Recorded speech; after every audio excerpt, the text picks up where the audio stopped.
Convido os irmãos a que abram as suas Bíblias na Epístola de Paulo aos Romanos, no capítulo 8.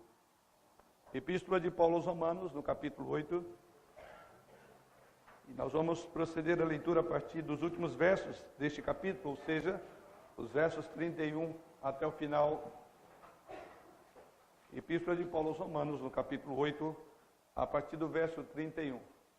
Assim nos diz a palavra do Senhor, na carta de Paulo aos Romanos. Que diremos, pois, à vista dessas coisas? Se Deus é por nós, quem será contra nós? Aquele que não poupou a seu próprio filho, antes por todos nós o entregou, porventura não nos dará graciosamente com ele todas as coisas? Quem intentará acusação contra os eleitos de Deus? É Deus quem os justifica.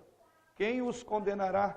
É Cristo Jesus quem morreu, ou antes quem ressuscitou, o qual está à direita de Deus e também intercede por nós. Quem nos separará do amor de Cristo? Será tribulação, ou angústia, ou perseguição, ou fome, ou nudez, ou perigo, ou espada? Como está escrito, por intermédio de ti somos entregues à morte o dia todo. Fomos considerados como ovelhas para o matadouro. Em todas essas coisas, porém, somos mais do que vencedores por meio daquele que nos amou. Porque eu estou bem certo de que nem a morte, nem a vida, nem os anjos, nem os principados, nem as coisas do presente, nem do porvir, nem poderes, nem a altura, nem a profundidade, nem qualquer outra criatura poderá separar-nos do amor de Deus que está em Cristo Jesus, nosso Senhor. Que o Senhor se digne em nos conduzir por meio da sua palavra a instrução desta noite.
É um elemento essencial, eu diria um elemento crucial na vida de todos nós.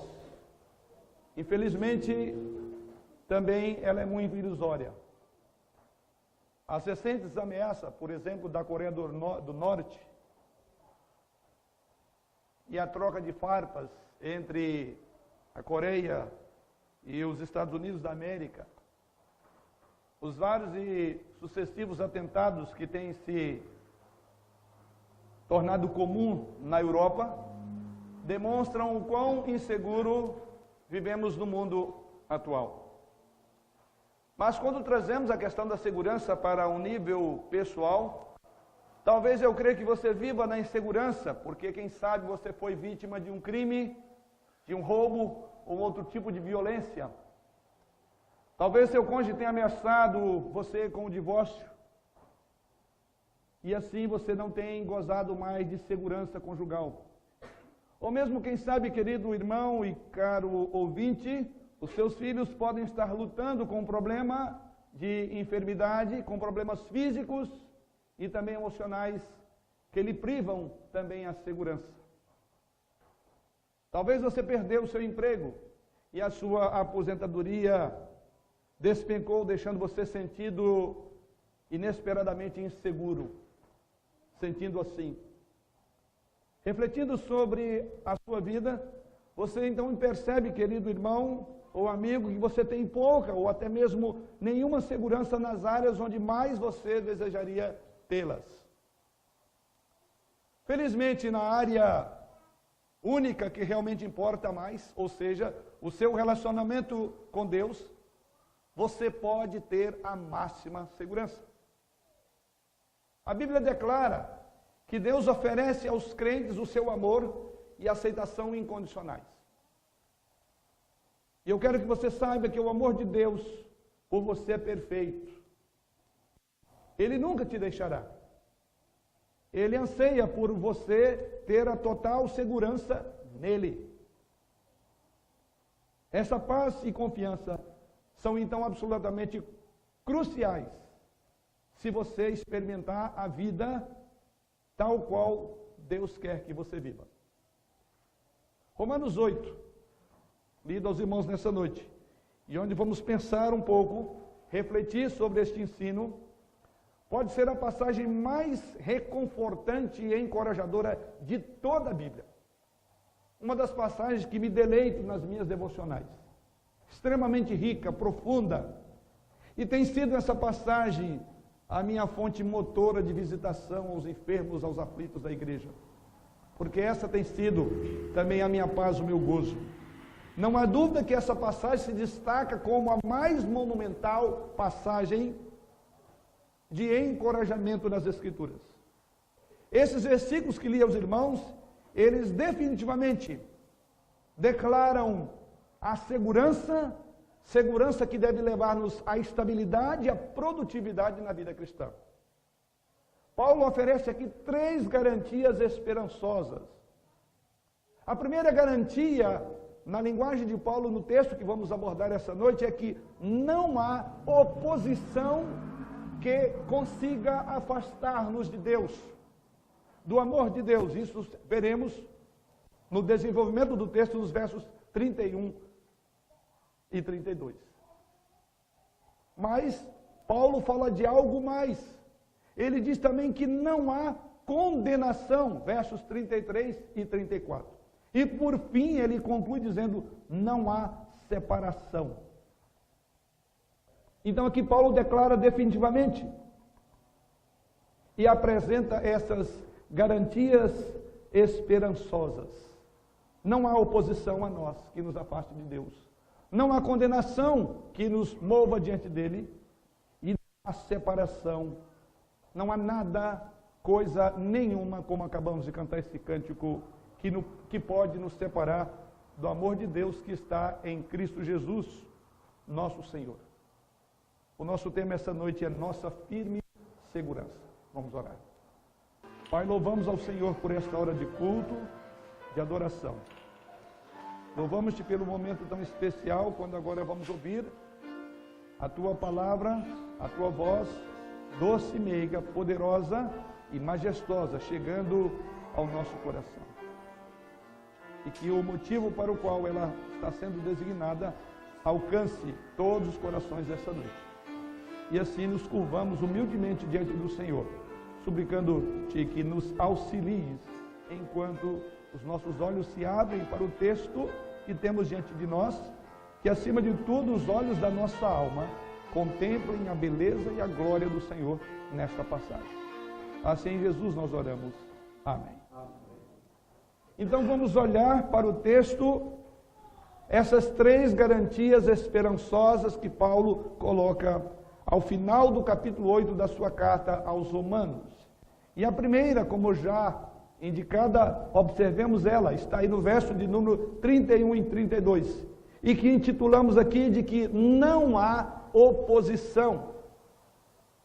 Apesar de quem ou o que venha contra você, Deus é por você. E observe que no texto aí do capítulo 8, verso 31, Paulo escreve: que diremos, pois, à vista dessas coisas? Esta é a primeira de 7 questões que estão nesta passagem. 7 é o número da conclusão e da perfeição usado nas Escrituras Sagradas. Então, ao longo da passagem de Romanos, o objetivo de Paulo é, de alguma forma, tentar esgotar todas as objeções que possam levantar contra os filhos de Deus. Quando Paulo diz que diremos, pois, à vista destas coisas? A expressão na língua original aí está se referindo às coisas que Paulo diz anteriormente. E então é provável que Paulo esteja se referindo diante das verdades expostas do capítulo 1 ao capítulo 8. O que Paulo está dizendo é diante de verdades tão brilhantes, tão extraordinárias, tão profundas e contundentes como o amor de Deus sobre nós, o que pode ser levantado? E assim ele diz, mas de uma forma mais direta, um vínculo com o texto anterior, ou com o verso anterior, ele diz lá: sabemos que todas as coisas cooperam para o bem daqueles que amam a Deus. Leio agora o verso 28 e acompanhe comigo. Daqueles que estão chamados segundo o seu propósito. Porquanto aos que de antemão conheceu, também os predestinou, para serem conformes à imagem de seu Filho, a fim de que ele seja o primogênito entre muitos irmãos.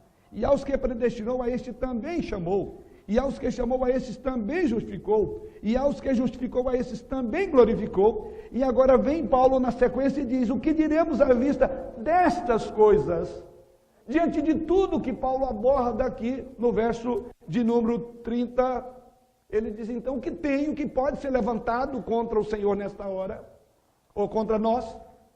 O que diremos à vista dessas promessas e dessa segurança descrita nos versos anteriores?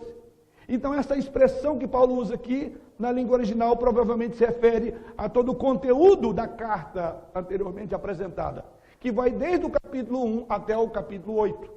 Mais particularmente, poderíamos linkar, vincular estas coisas com o que é dito no versículo de número 30. Mas de uma forma mais ampla, e não temos oportunidade para considerar isso aqui, você poderia estudar toda a carta, até aqui você verá que são muitas outras coisas, além dessa que ele chama aí, ou que ele coloca de que Deus nos predestinou, nos chamou, justificou, santificou, glorificou. Então Paulo vai abordar tudo isso nessa carta. E então diante disso ele diz, eu chego à conclusão, nada, coisa alguma, não há oposição que se levante contra um filho de Deus, à vista de tudo aquilo que Deus faz pelos seus filhos. Essa seção, então, é o ponto mais alto da carta aos Romanos, referindo-me aqui ao capítulo 1 até o capítulo 8. E aqui o que vemos é como Paulo está impressionado com o amor incondicional de Deus pelos seus filhos, e ele está tão impactado, tão impressionado, que ele afirma: se Deus é por nós, na sequência agora, do verso 31, se Deus é por nós, quem será contra nós? Não há nenhuma oposição que se levante contra nós. Paulo então faz uma pergunta: quem será contra nós? E ele qualifica essa pergunta com a seguinte frase: se Deus é por nós. A palavra grega que foi traduzida aqui no português por si, não é um termo de incerteza, mas de algo absoluto e certo. Paulo, em outras palavras, estaria dizendo, no contexto da língua original aqui, se Deus está trabalhando a nosso favor, e Ele está, e eu não tenho dúvida disso, então quem poderá conseguir se opor a nós? Quem pode se levantar quando Deus está trabalhando por nós? Então Paulo diz que nenhum adversário tem um peso contra nós quando Deus está a nosso favor. E assim Romanos 31, verso 31, conforme aqueles que puderam ler sobre a vida de Calvino, vão se lembrar que o versículo 31 de Romanos, capítulo 8, era o versículo predileto na vida de Calvino, um dos reformadores, que teremos a oportunidade de considerar no mês de outubro, quando comemoramos aí os 500 anos da reforma do século XVI. E Calvino era um dos versículos da sua vida, porque trouxe a ele muito conforto e confiança esse versículo. Então, em outras palavras, querido, hoje você pode sentir-se derrotado, mas a verdade encorajadora de Romanos capítulo 8, a verdade encorajadora que Paulo coloca aqui é que o mal jamais prevalecerá. Você sempre será levado à vitória em Cristo, porque Deus é por você. Não há nada que possa levantar-se contra Deus. E caminhando um pouco no texto, no verso 32, Paulo agora responde a pergunta do verso 31, com a outra pergunta de retórica. E ele diz: aquele que não poupou a seu próprio filho, antes por todos nós o entregou, porventura não nos dará graciosamente com ele todas as coisas? Paulo responde uma pergunta, fazendo uma outra pergunta de retórica. Paulo, nessa pergunta de retórica, ele argumenta do menor para o maior, ou melhor, do maior para o menor. E assim o que Paulo diz aqui é: se Deus fez algo tão importante entregando a Jesus, o fez enfermar, como lemos no texto de Isaías ainda há pouco, ele não, isto é coisa grandiosa, ele então não faria uma coisa pequena, que é cuidar e proteger de você? Deus levou Jesus Cristo até a morte. E o que Paulo está dizendo, então, é aquele que levou Cristo à própria morte, ele não abandonaria os seus filhos, aqueles por quem ele morreu, ele não abandonaria no caminho para o céu. Deixe-me ilustrar isso de outra forma. Seria como um homem bastante rico, que gastasse uma grande quantidade de recursos ou dinheiro para adquirir um belo carro. Porém, ele não tinha dinheiro para pagar ou abastecer o seu carro, e assim o seu carro ficaria na estrada. Isso seria absurdo. Quer dizer, ele consegue pagar, mas não consegue pôr gasolina para andar. Essa é a ideia por trás do argumento de Paulo aqui.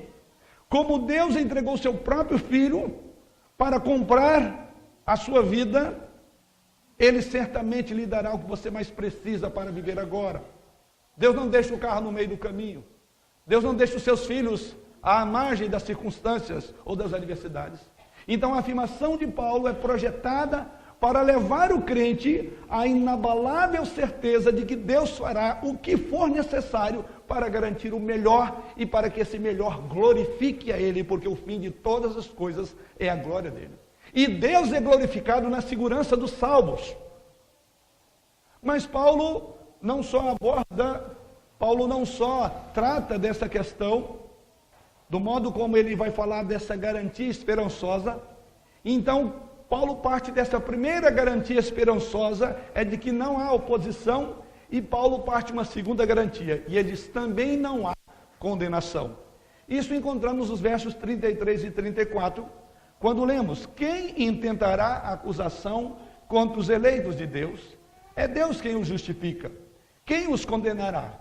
É Cristo Jesus que morreu, ou antes, quem ressuscitou, o qual está à direita de Deus e também intercede por nós. A segunda garantia, a segunda segurança, é que também não há condenação.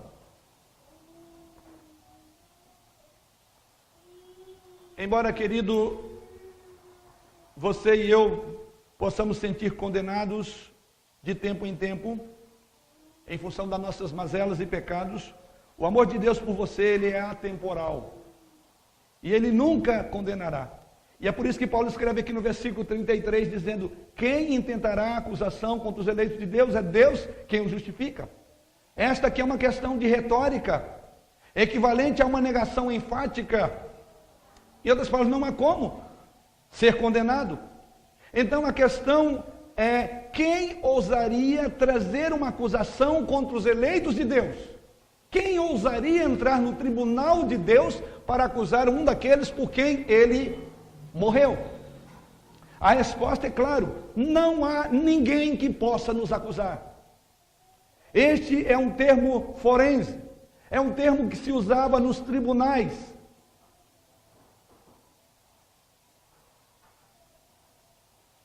E a resposta é clara: não há. Ou seja, ninguém pode acusá-lo de crimes de pecado, porque Deus o justificou. Porque esses pecados foram pagos por Jesus Cristo. Deus o absolveu. Deus o declarou justo diante da perfeita justiça de Cristo. Então diz, quem tem ousadia? Qual é o juiz dessa terra? Qual o advogado de acusação?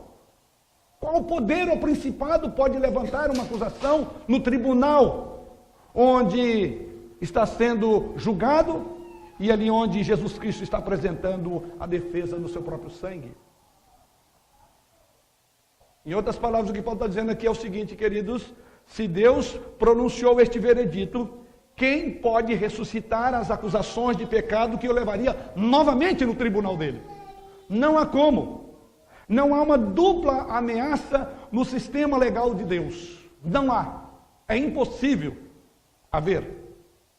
Como um crente, então, você pode ter certeza de que está eternamente seguro, porque não há pecado que já não tenha sido tratado por Jesus Cristo na cruz do Calvário. Não é nada que os poderes e principados, ou que um semelhante se levante para colocar diante do Senhor. Portanto, se Deus, o Pai, fez todo esse trabalho para salvá-lo, é absurdo contemplar então, na linguagem de Paulo, a possibilidade remota de que você poderia, de alguma forma, se perder. Porque a linguagem de Paulo diz, é Deus quem o justifica. Está aí a resposta. É Deus quem o justifica. Quem é capaz, então, de injustificar o justo? Absolutamente ninguém. Não há condenação. É muito claro e é muito enfático. O versículo 33 demonstra o significado, então, da doutrina da eleição. E observe o que Paulo diz: quem tentará acusação contra os eleitos de Deus? Teologicamente falando, na eleição dos crentes, Deus assegura seu destino eterno, porque Deus é aquele quem escolheu. Se a salvação fosse dependente da sua escolha, você poderia posteriormente afastar-se de Deus e, consequentemente, perder a sua salvação. Mas o texto aqui não está fazendo repousar a sua salvação ou a sua escolha em você, mas em Deus. E é por isso que Paulo é contundente, é enfático em dizer, nada pode acusá-lo novamente.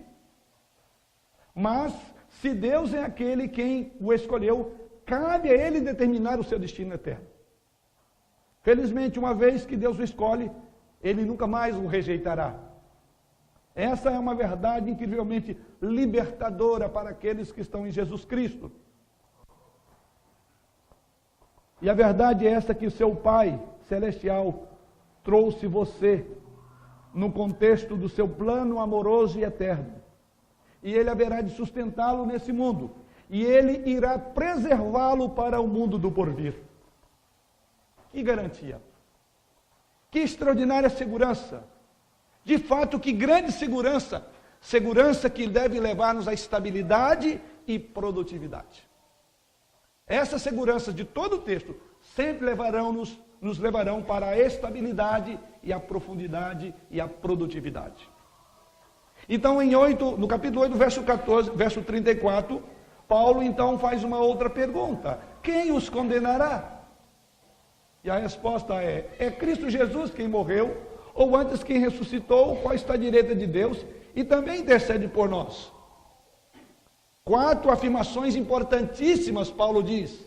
Ele diz aqui que Cristo, primeira afirmação, morreu. Segundo, ele ressuscitou. Terceiro, ele está à direita de Deus. E quarto, ele intercede por nós. Então, estes 4 atos alcançam, então, a garantia da nossa salvação. Esses 4 atos de Jesus Cristo alcançam e asseguram-nos a nossa eterna salvação. Podemos, então, ter a certeza.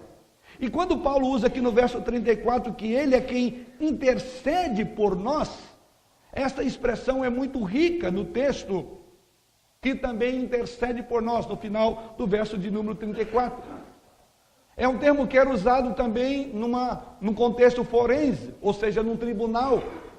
E a ideia aqui refere-se mais ou menos àquela figura de um advogado na defesa do seu cliente. Ele se levanta para defendê-lo Como seu advogado de defesa, diz Paulo aqui, você pode contar com Jesus Cristo para ganhar a sua causa. É causa segura, garantida. Por quê? Paulo diz, porque ele vive agora na presença de Deus, à sua mão direita, sua direita, e ele invoca por você, e ele coloca o seu caso perante aquele diante de quem todos os homens têm que prestar contas, o juiz do universo, o Pai. O pedido dele baseia-se no trabalho finalizado e suficiente que ele fez na cruz. Por isso que ele pode interceder. Você pode então ter a certeza de que você é eternamente salvo, porque seus pecados, passado, presente e futuro, continuam sendo pagos por Jesus Cristo, assegurados pela obra realizada por Cristo no passado. Querido, você tem lutado com algum pecado desesperador, assustador, e quem sabe se perguntando se Deus realmente o perdoará por esse tipo de pecado que você cometeu. Talvez você tenha cometido um pecado no seu passado em que considera tão hediondo que se pergunte se seu status na família de Deus não está perdido ou em perigo porque você cometeu um pecado hediondo. Talvez você estivesse separado ou envolvido, melhor dizendo, no crime. E você pergunta, será que meu relacionamento com Deus não está afetado com duras consequências? Apegue-se firmemente ao entendimento de que se você de fato crê em Jesus Cristo como seu Salvador, Ele não o condenará, Ele não o abandonará. Então, não fique paralisado por sua culpa por mais tempo. Permita que essa segurança seja infundida e entre no seu coração e motive-o para garantir que você está em comunhão mesmo com Jesus Cristo. Jesus Cristo é o nosso, diz Paulo aqui, intercessor. Ele preserva a nossa salvação através da sua contínua intercessão, conforme diz o verso 34. A nossa segurança, então, deve levar-nos à estabilidade e produtividade na vida cristã. Até aqui, então, Paulo afirmou, primeiramente, que não há nenhuma oposição. Em segundo lugar, Paulo diz também não há nenhuma condenação. Mas agora Paulo conclui o seu argumento, inclusive mais extenso agora, dizendo também não há separação. Não há como condenar. Não há como se opor aos filhos de Deus. Mas por fim, Paulo diz nos versos 35 a 39, não há separação. Uma vez que Deus o amou em Cristo, é o que diz Paulo aqui, isso ele fez por toda a eternidade passada, ele continuará por toda a eternidade futura. Paulo então torna este ponto bastante claro, e para tanto ele enfatiza o amor de Deus, ou amor em Cristo. E Paulo enfatiza tanto que, se você pudesse observar no texto, 3 vezes ele cita essa segurança. A primeira no verso 35, quem nos separará do amor de Cristo? No verso 37, Paulo volta ao mesmo tema, em todas as coisas, porém, somos mais do que vencedores, por meio daquele que nos amou, o final do verso 37. E no verso 39, mais uma vez, ele diz, nenhuma coisa ou nenhuma criatura poderá nos separar do amor de Deus. Amor de Cristo, amor e amor de Deus. Aqui está a base, aqui está o alicerce. É o amor de Deus. O amor de Deus, então, segura, prende-o a ele de tal forma que nada pode separá-lo disto. Então, a solidez dessa relação baseia-se no amor de Deus por você. E é por isso que Paulo enfatiza por 3 vezes nessa sessão. Além disso, o verbo separar, usado no texto aqui, firma e consolida esta ideia de todo o texto sagrado, os versos 35 e 39. Ele fala aqui que nada pode separar, confirmando que não há separação entre o seu relacionamento com Deus. Paulo começa com a condição, ou com a ideia potencialmente mais crítica, o que pode, ou na linguagem de Paulo, quem pode nos separar do amor de Deus em Cristo Jesus? A resposta é óbvia, ninguém. Ninguém pode nos separar deste amor de Deus em Jesus Cristo. Porém, eu creio que você poderia conjecturar dizendo, mas eu não me sinto, ou eu não sinto que eu amo a Cristo o tempo todo. Poderia você pensar, não, realmente você não ama, mas você interpretou mal o texto não está dizendo isso. Observe mais uma vez o que o texto diz. Não é quem nos separará do nosso amor por Cristo, mas quem vai nos separar do amor de Cristo por nós. É aí que está a segurança. Eu não sei sobre você, mas o meu amor por Jesus Cristo flutua entre quente e frio. E se a minha salvação dependesse do fervor do meu amor por Cristo, eu já teria sido lançado no inferno há muito tempo. Felizmente, que não é o meu amor por Ele que é a garantia, mas é o amor de Cristo por mim. Paulo está falando aqui, querido, que a sua vida, a sua morte, a sua ressurreição, a sua intercessão garantiram o meu e o seu destino eterno. A única razão pela qual eu vou passar a eternidade toda com Deus é por causa da pessoa e da obra de Jesus Cristo. Aqui está o firme fundamento, o alicerce da vida cristã, da segurança. Paulo certamente sabe aqui que os seus receptores originais, ou seja, os romanos, estavam sofrendo. Então ele traz uma lista de potenciais obstáculos à afirmação que ele acaba de pronunciar. Então Paulo abre o leque aqui e no verso 35, a parte sequencial, ele diz, ou no verso 34, quem os condenará é Cristo Jesus quem morreu, ou antes quem ressuscitou. E lá no verso 35 ele diz, será tribulação, ou angústia, ou perseguição, ou fome, ou nudez, ou perigo, ou espada. Sabendo do sofrimento que os crentes em Roma estavam sofrendo, Paulo então aqui coloca esta lista de potenciais obstáculos que os romanos, ou os crentes em Roma estavam sofrendo. E ele coloca de aí a tribulação, angústia, perseguição, fome, nudez, perigo, espada. Paulo enfatiza aqui as privações e as inseguranças da vida dos crentes em Roma e dos crentes em todo lugar. E ele inclui então uma lista de 7, mais uma vez o número 7 acontece aqui, de 7 possíveis problemas que seriam motivos, por assim dizer, para afastar do amor de Deus. Analisando essas palavras de Paulo, curiosamente é provável que a própria lista reflete a dificuldade que ele, Paulo, passou em seu ministério. Se você comparar aí com o texto de 2 Coríntios, capítulo 11, versos 26 e 27, e no capítulo 12 dessa segunda carta aos Coríntios, no capítulo 12, versículo 10, Paulo experimentou pelo menos os 6 primeiros itens dessa lista que ele aponta aos romanos. E o 7º sempre o ameaçava, que era a espada, dessa lista que Paulo coloca. Paulo então parece sugerir que você pode esperar alguns desses problemas também na vida cristã. E esses problemas podem sim balançar a sua fé, mas Deus o verá como ele fez com Paulo, mais do que vencedores.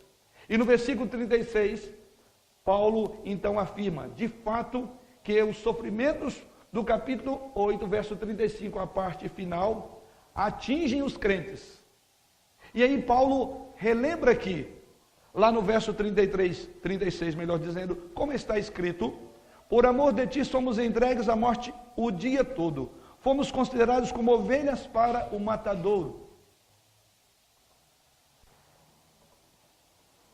Daí Paulo então faz uma citação, no verso 36, e se você olhar na sua Bíblia uma nota de rodapé, você verá que aqui ele está se reportando ao Salmo 44, versículo 22.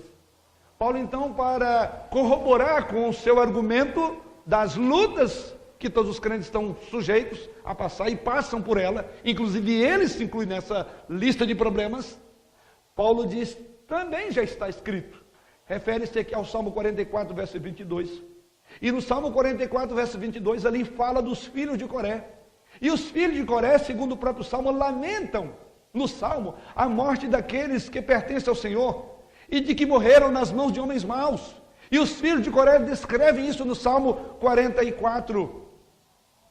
E quando você vai estudar o Salmo 44, você verá que o contexto do Salmo 44, que é citado por Paulo aqui em Romanos, capítulo 8, Paulo tem aqui um princípio, é lembrar, é instruir, porque lá o salmista lamenta o sofrimento dos justos, mas lamenta o sofrimento de justos que não abandonaram o nome de Deus, no Salmo 44.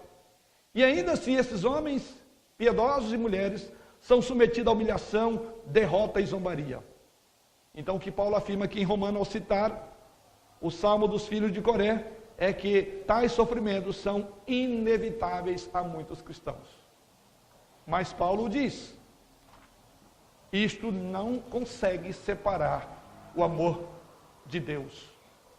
Isso não será capaz de afastar um crente do Senhor. Sofrimentos tais quais relatados aqui. Como não foi capaz de separar os crentes descritos no Salmo 44. Felizmente, Paulo agora tem uma boa notícia. E assim no verso 37 lemos: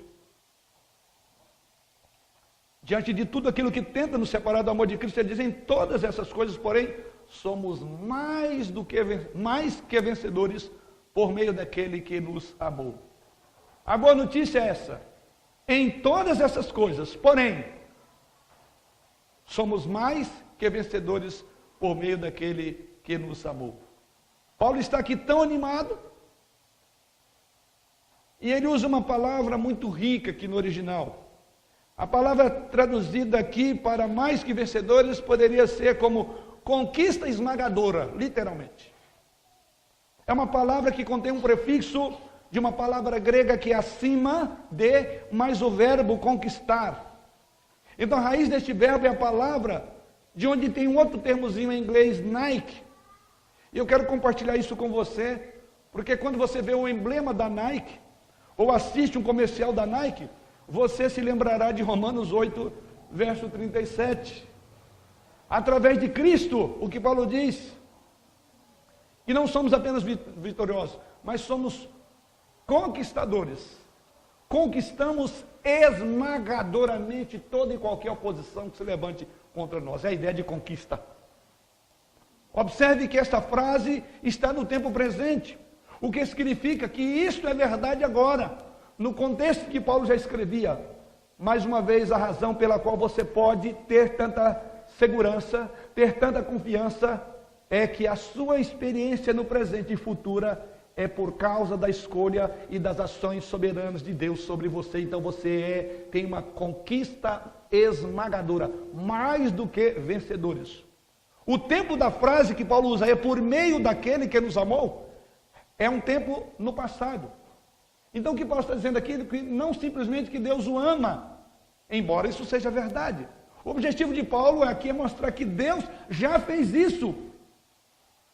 Já fez tudo o que precisa fazer para a sua segurança agora, total e absoluta no futuro. É a ideia do verbo aqui usado. Esta então é uma maravilhosa metáfora que Paulo usa, que diz que os crentes são conquistadores através de Cristo.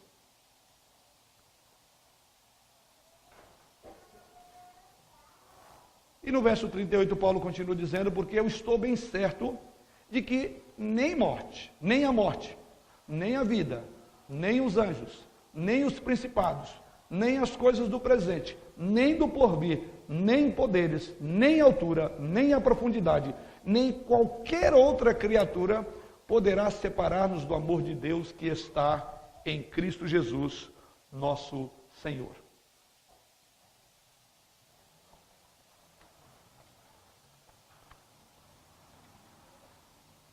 Depois de falar que temos uma conquista esmagadora, agora Paulo, por assim dizer, depois de tirar todos os obstáculos imagináveis, na sua emoção, ele agora muda para a primeira pessoa e diz: eu tenho a convicção, verso 38 e 39. Paulo escolhe aqui um verbo de um tempo na língua original, que transmite a ideia de uma condição existente no passado, com a realidade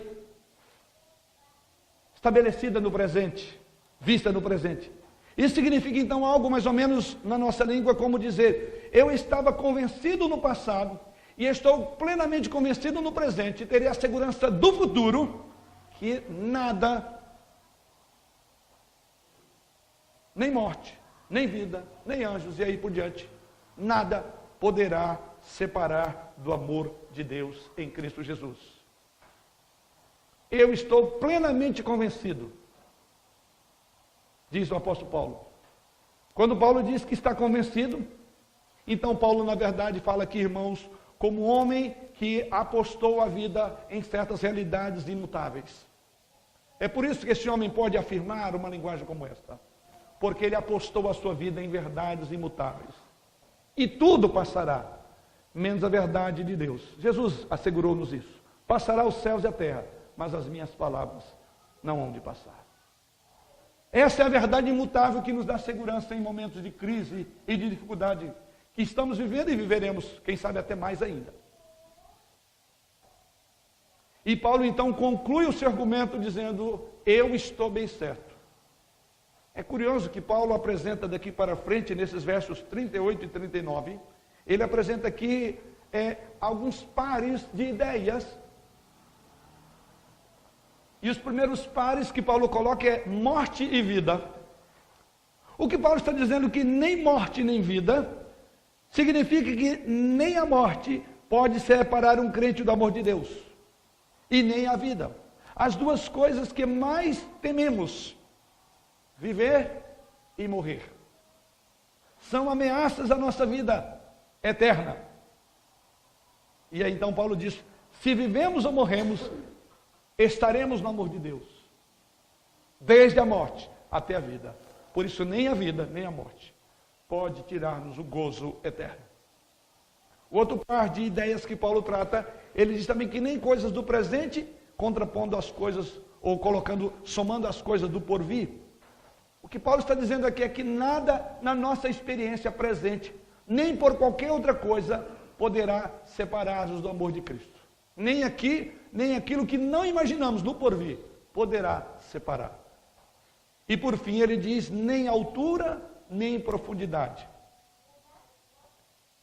Se você viajasse para os pontos mais altos e mais baixos do universo, ou em qualquer lugar do centro do universo, nunca chegaríamos, ou você chegaria a um lugar onde pudesse escapar do amor de Jesus Cristo. Não aonde podemos ir, onde alguém ou qualquer coisa possa atuar de maneira a tirar a eterna salvação dada por Deus. Então, quando Paulo usa esses três pares aqui no texto, Paulo não poderia ser mais claro e brilhante no ensino desta passagem. A vida é eterna. Nada na vida ou na morte, nada no presente ou no futuro, nada em todo o universo, não importa quão alto ou baixo possa você ir, nada poderá separar do seu amor por nós, do amor de Deus por nós. Paulo então selecionou esses pares aqui, e cada um representa, na verdade, um extremo de algo que nos é caro. Se você considerar o que Paulo está dizendo é o seguinte: a existência, o tempo e a localização. Essas três coisas, o existir, o tempo e onde me localizo, nenhuma dessas áreas que nós estamos situados nela poderá separar do amor de Deus em nós. Assim como não podemos deixar de ser filhos de nossos pais terrenos, uma vez que nascemos e proviemos dele, por vontade divina. Não podemos jamais deixar de ser filhos, uma vez que nascemos de novo, somos novas criaturas, como diz as Escrituras. Não podemos mais não nos nascer espiritualmente, desculpe a conjugação estranha, ou não podemos voltar ao túmulo novamente da incredulidade, porque Deus nos fez nascer para uma nova esperança. Então, quando você e eu confiam em Jesus Cristo, quando nós confiamos em Jesus para a salvação, pela graça, neste momento então, nos tornamos membros da família de Deus e para sempre. Ninguém pode tirar essa relação. Nada pode quebrar a relação de um pai com um filho. Mas no finalzinho, Paulo conclui dizendo ainda que, ou melhor, no verso 38, no final do verso 38 ele fala de principados, de anjos. Nem anjos, nem os principados. Mais uma vez, Paulo usa dois pares de expressão na primeira linguagem e essa expressão é tríplice. O primeiro par que Paulo usa aqui é de que nem anjo, nem principados, nem poderes. É uma visão aqui tríplice sobre o mundo celestial ou espiritual. Esta tríplice imagem de Paulo aqui refere-se a poderes angelicais e demoníacos. Poderes angélicos demoníacos que Paulo diz. E Paulo já deixou claro que nada poderia separar do amor de Deus até aqui. No entanto, ele decidiu mencionar uma outra preocupação específica, inclusive os seus leitores poderiam ter. É com relação aos anjos e aos demônios, porque eles são muito mais poderosos que nós. Então Paulo, mais uma vez, se apercebe disso e coloca na sua lista esses seres que poderiam ser vistos como alguma coisa que poderia então separar. Mas Paulo contempla.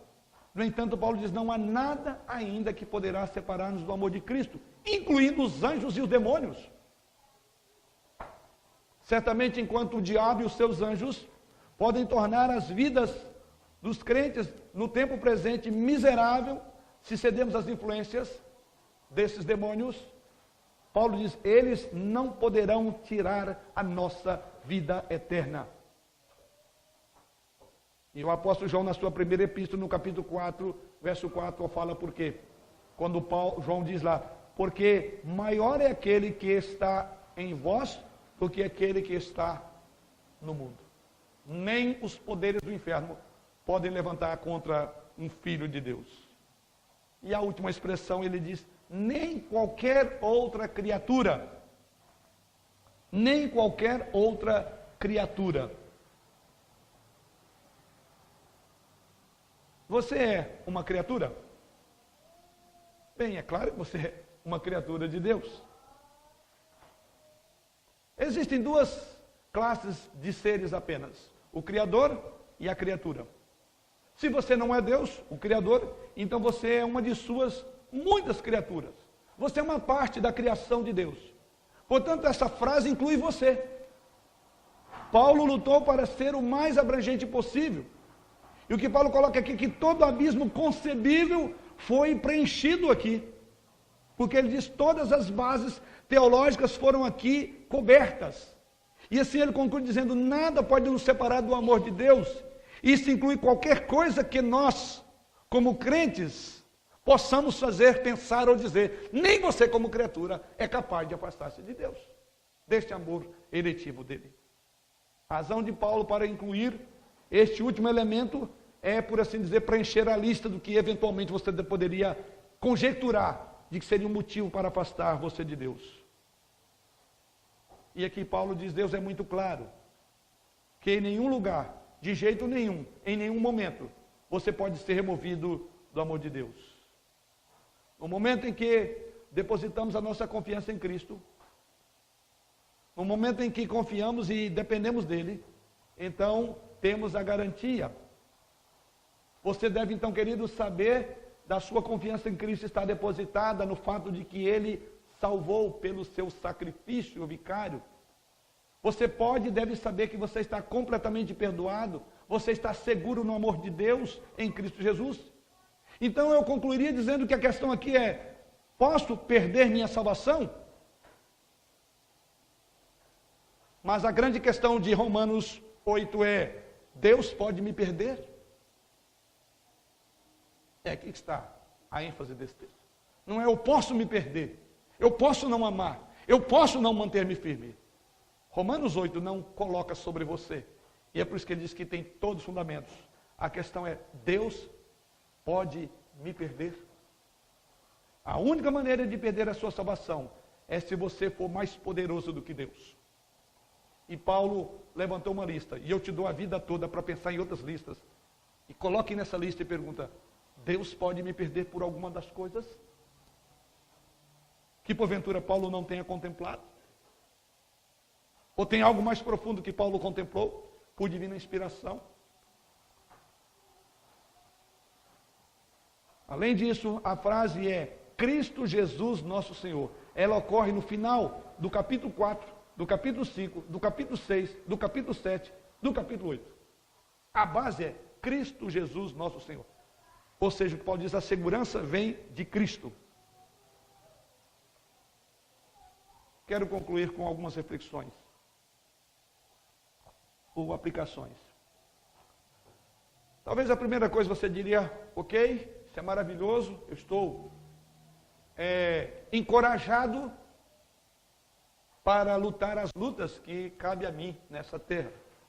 E sei que entrarei nela sendo mais do que vencedores. Isso então, o fato de estarmos seguros, não poderá promover a impiedade entre nós? Quer dizer, já que eu estou salvo mesmo, vamos pensar como os coríntios: comamos e bebamos porque amanhã morreremos. Onde abundou o pecado, superabundou a graça, então vamos viver na licenciosidade. Não, esse ensinamento não leva-nos a isso. Aliás, eu até colocaria aqui como um detalhe, que não importa os ensinamentos, não importa quão corretos sejam os ensinamentos, que irá trazer de volta a todos os filhos rebeldes de Deus, ou evitar que todos os filhos de Deus se tornem rebeldes em alguma ocasião. Os pródigos sempre existirão, e essa é uma realidade lamentável e infeliz. Sempre haverão pródigos. No entanto, a segurança deve levar à estabilidade, como venho afirmando, e à produtividade. Deixe-me ilustrar isso de uma outra forma. Suponha você que tem uma jovem que torna-se noiva de um determinado homem, de um determinado rapaz, e ela sabe que esse rapaz, que esse moço é uma pessoa bastante confiável, e ele manterá a sua palavra diante dela. Então, ela usa essa promessa como uma desculpa para dormir com outro homem, sabendo que o seu noivo vai se casar com ela porque ele é fiel, não importa o que ela faça. Você acha que seria assim? Claro que não. Afinal de contas, ela ama o seu pretendente, o seu noivo. O seu compromisso de casar com ele é muito sério e faz com que ela ame-o mais e mais ainda. Seguro em seu amor, ela haverá de agradá-lo em tudo. Da mesma forma, a vida cristã deve levar a gratidão, a obediência e não a rebelião, e não a insensatez, e não a fato de que já que Deus me ama, eu estou seguro, vou fazer.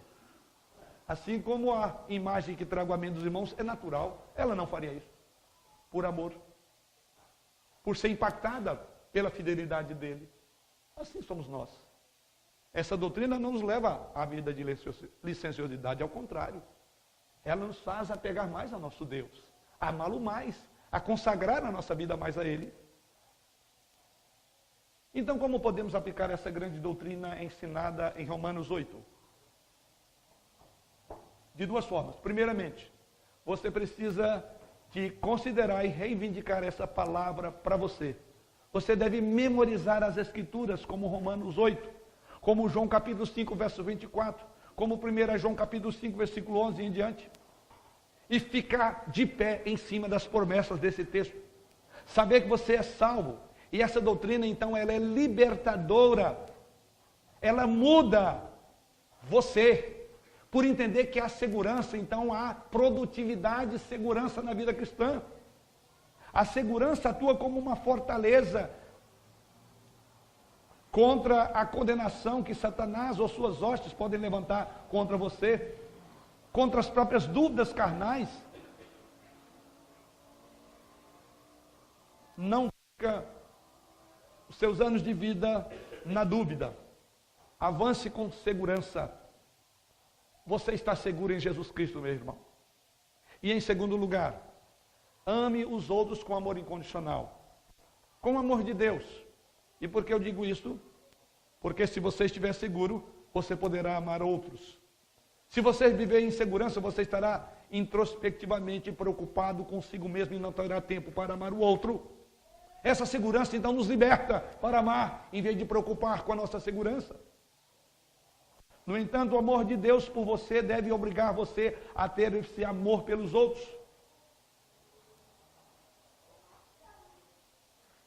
Se algum dos seus filhos adotou um estilo de vida rebelde, se a esposa sua ou seu esposo não tem sido fiel a você, porque não o ama incondicionalmente, porque não devota atenção a ele incondicional como Deus ama você. Quando aqueles que estão à sua volta, por exemplo, tropeçam, quando agem sem amor, sem piedade, não lave as suas mãos. Mostre-lhe o amor de Cristo, estando pronto e disposto a perdoar e a restaurar sempre. Porque você não teme, você está seguro e você precisa de usar dessa segurança para ser produtivo na vida cristã. Vou concluir com a seguinte ilustração. Eu amo os meus 3 filhos.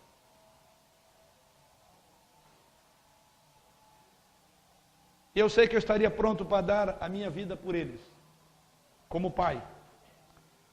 No entanto, eu sei que nem sempre eles podem ou poderão responder o amor igualmente por mim. Qualquer ou todos os meus 3 filhos poderiam um dia me desprezar.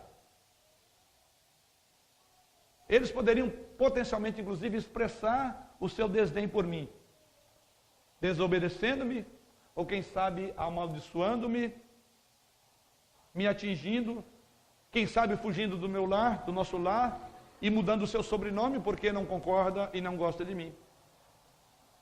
No entanto, nenhum ato de pecado ou rebelião de um dos meus filhos mudará o fato de que eu amo os meus 3 filhos. Eles serão para sempre meus filhos.